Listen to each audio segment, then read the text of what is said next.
Mari kita kaji ayat yang saya baca, karena pada malam hari ini termasuk bulan Maulid, bulan kelahiran Nabi Muhammad SAW, maka saya sebelum mengkaji sejarah Nabi Isa, sejarah Nabi Zakaria, maka saya buka dengan sejarah lahirnya Nabi Muhammad SAW, Nabi panutan kita dan Nabi paling mulia. Pertama, kita ketika memahami sejarah harus tahu dari awal. Artinya kalau tidak tahu dari awal bukan sejarah. Moro-moro tahu di tengahnya itu bukan sejarah, sebagian sejarah. Kalau kita ya harus tahu dari sejarahnya ibunya Nabi Muhammad. Ibunya Nabi Muhammad itu siapa? Ibunya Nabi Muhammad itu Aminah, anaknya Abdullah, kalau mereka di Arab dan mempunyai kedudukan tinggi. Artinya ibu Nabi itu orang yang mulia. Putrinya binti Abdul Wahab, dan dari Sayyid Abdullah itu anaknya Abdul Muttalib dari Bani Hashim.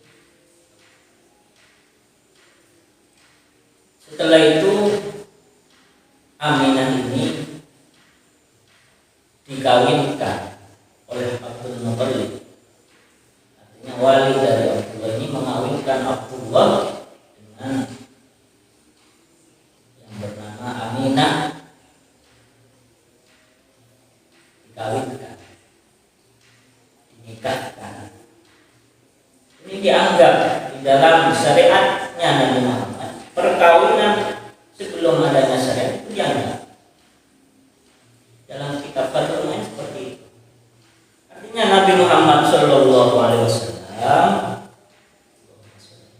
ini anak yang dihasilkan dari perkawinan yang sah. Dan ketika lahir,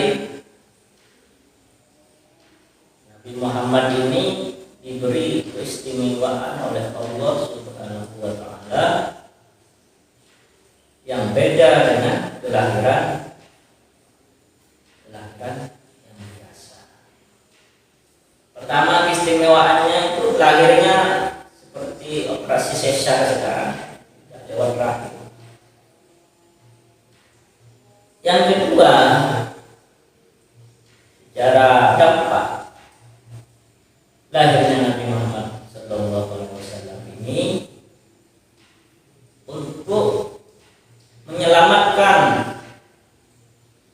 kebodohan orang Arab pada saat di saat itu orang Arab kalau punya permasalahan biasa berperang.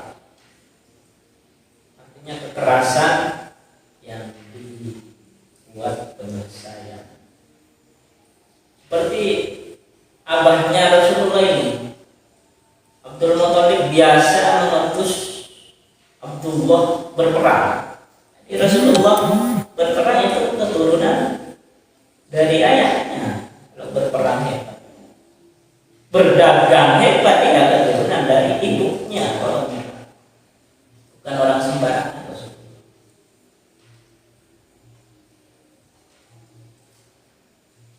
Dan dampak yang didapat ketika Rasulullah ini lahir, ajarannya waktu lahir itu sendiri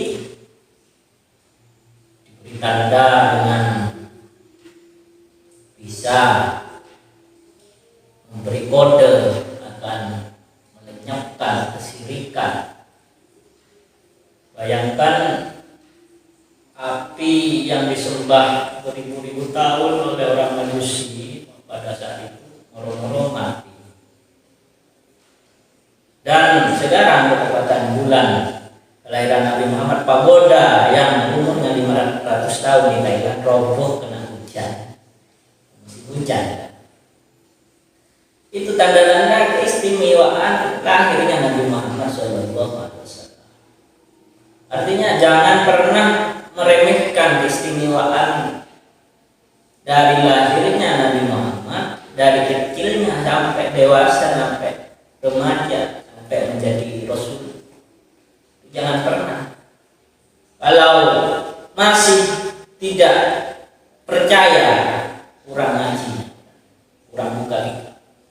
Sealim-alimnya kalau masih tidak percaya keistimewaan Nabi Muhammad sebagai pilihan dari segala pilihan dari Allah, itu kurang ngaji. Kitabnya kurang betul. Berarti itu sering baca buku terjemahan. Karena terbukti di Indonesia, walaupun siapa saja kalau berani meremehkan Nabi Muhammad yang tidak terima itu, hanya kita tahu Nabi Muhammad diangkat Rasul setelah umur 40 tahun, tapi proses kelahirannya istimewa, dampak ke belakangnya sangat besar. Kesyirikan itu dihabiskan oleh Nabi Muhammad SAW dengan ajarannya agama Islam. Dan juga atas lahirnya Nabi Muhammad SAW menghapus kebiasaan orang Arab yang biasa mengkubur anaknya ketika lahir perempuan. Ajaran Nabi Muhammad sesuai dengan Al-Quran. Karena orang Arab itu kenapa harus mengubur anaknya kalau yang lahir perempuan? Khawatir, takut membuat susah di akhir, di awal. Maka ajaran Nabi Muhammad menyebutkan yahabu lima yasha'u inasya wa yahabu lima yasha'u dukur aw yasabu dukrana wa inasya wa yaj'alu may yasha'u aqim. Artinya memang ada orang yang diberikan anak perempuan, ada yang diberikan anak laki-laki, ada yang diberikan anak dua, laki-laki dan perempuan. Betapa bahagianya kalau diberikan laki-laki dan juga ada yang tidak punya anak.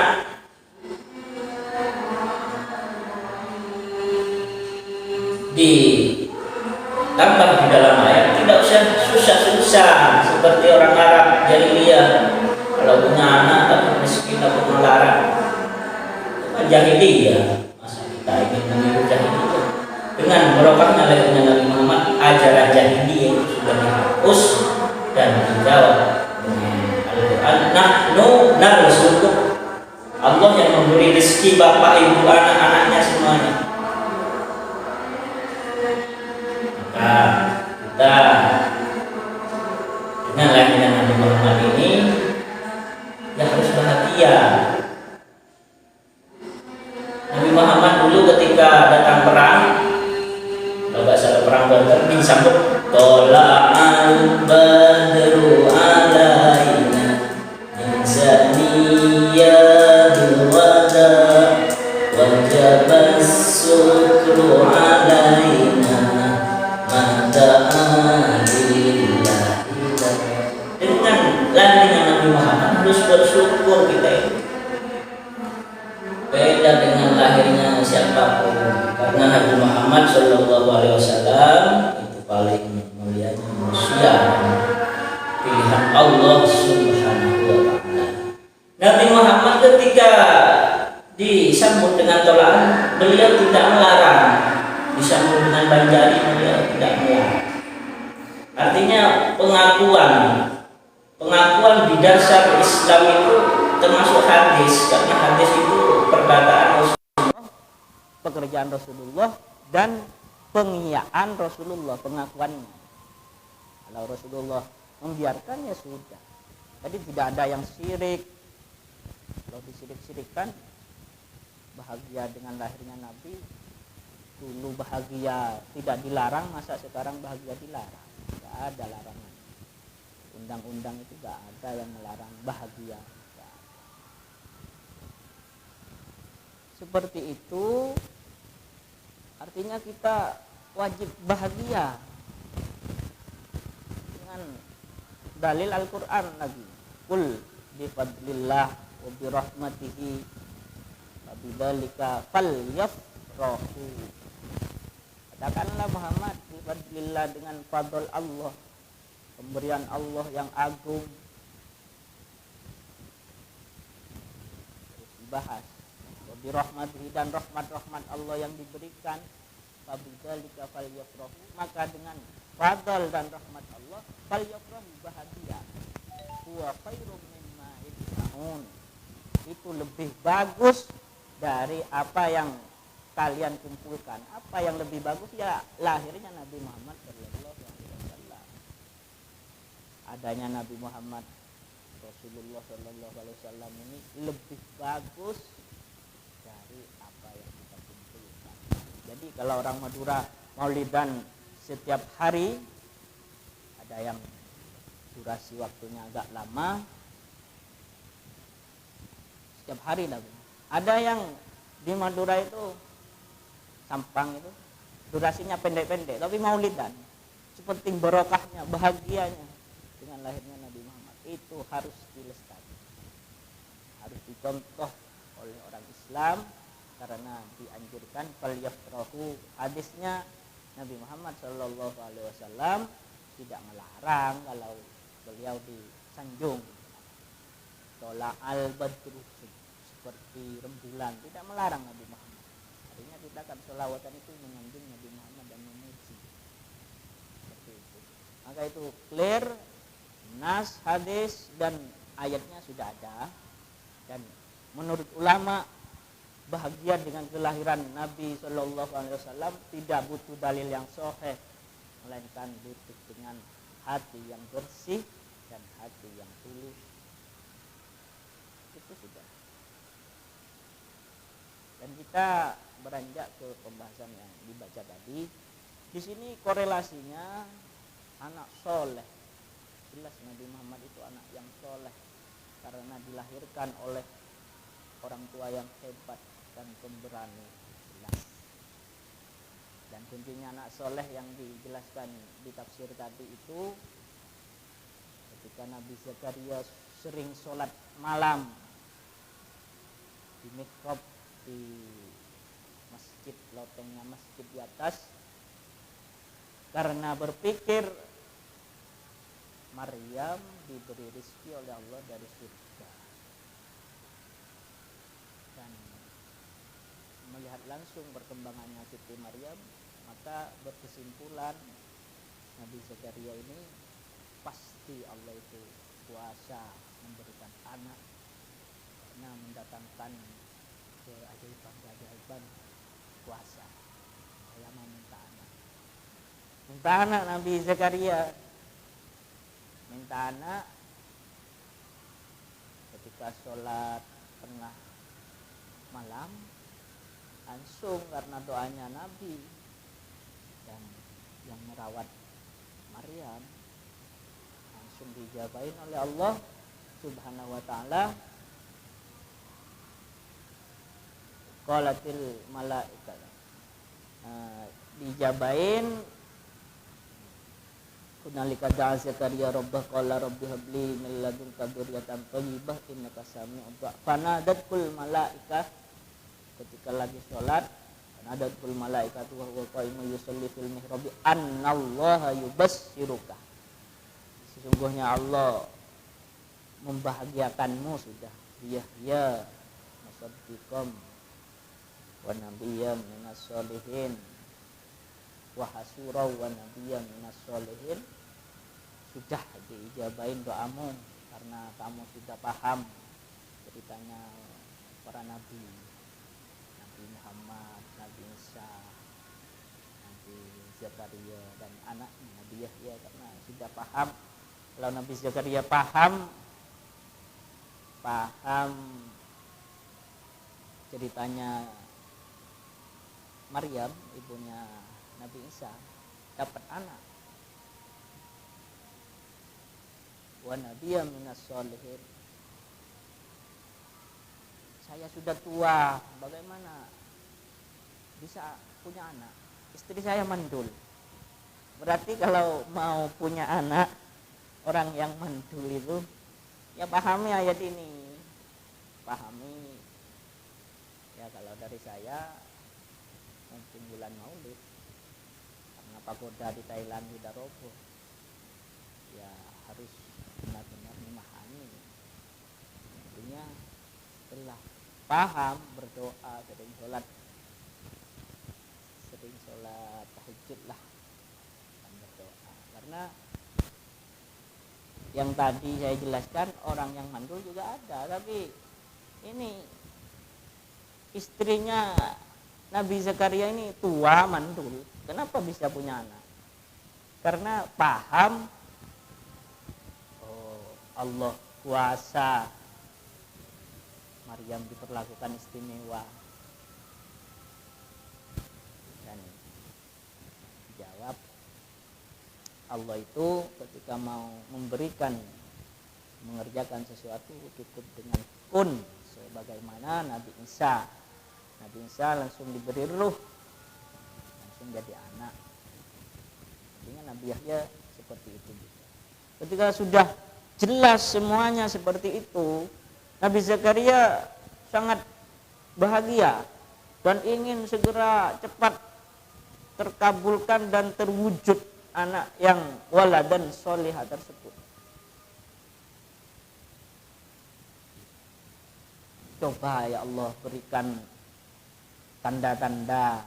Biasanya kan kata kitab hikam itu, an-nihayah bisalamatil bidayah. Kesuksesan itu tergantung dari tanda-tanda awal atau dari awal mula. Cerdas. Coba beri tanda ya Allah. Qala rabbi. Begitu. Nabi, kalau Nabi kan langsung diijabahin oleh Allah. Beda dengan kita. Kalau kita harus banyak istighfar. Langsung diberi tanda. Jangan bicara dengan manusia 3 hari.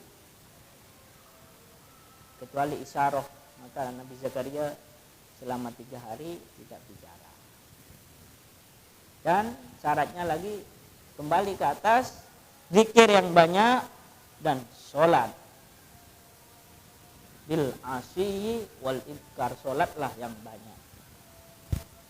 Kesimpulannya kalau disimpulkan, pemahaman kita tentang Maulid, pemahaman kita tentang Nabi Isa, nabi-nabi yang kita pahami, kalau dicermati dan ditambah dengan rajin sholat tahajud, sholat di